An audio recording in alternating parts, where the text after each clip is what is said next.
If you switched on the television in the U.S. this week, you've seen a lot of this. The world watching that high-stakes summit. We're continuing our breaking coverage ahead of President Trump and Kim Jong-un's high-stakes summit. An unprecedented nuclear summit with North Korea's leader, Kim Jong-un. But meanwhile, viewers in North Korea saw a lot of this.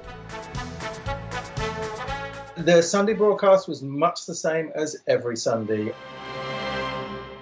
여러분 안녕하십니까? So documentaries about the life of one of the Kims, revolutionary movies. One of the programs this Sunday was about the evils of tobacco. And there were children's shows as well.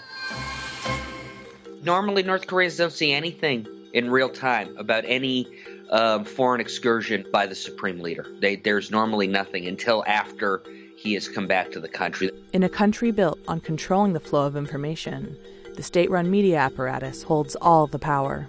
By not reporting on things beforehand, the North Korean government, A, doesn't build expectations, and B, gets to decide that whatever happens, it was a success.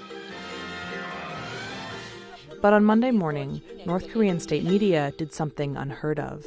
We saw an unprecedented amount of North Korean media activity about Kim Jong-un's visits in Singapore. All of it was reported in real time. And in fact, the anchor, a woman named Ri Chun-hui, a very famous anchor in North Korea, used the name Donald Trump and used the honorific form in Korean to describe President Trump.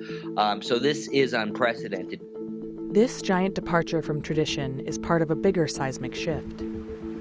Since Kim's conciliatory New Year's speech, 미국은 결코 나와 우리 국가를 상대로 전쟁을 걸어보지 못합니다. North Korea's propaganda machine has toned down its anti-American messaging.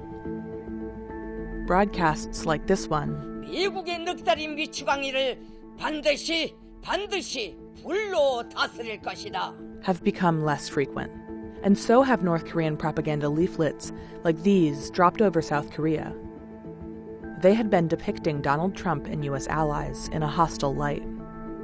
But early this year, the leaflets suddenly started taking a much less aggressive tone.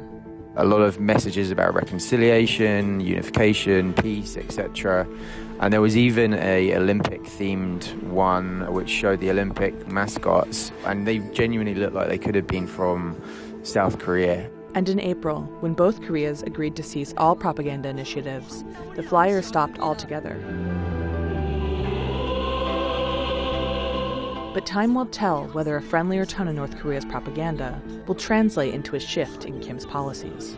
North Korea likes very big gestures, and having a meeting with the President of the United States, that means a lot. And that can provide a certain momentum internally in North Korea to get some tangible steps going in terms of denuclearization.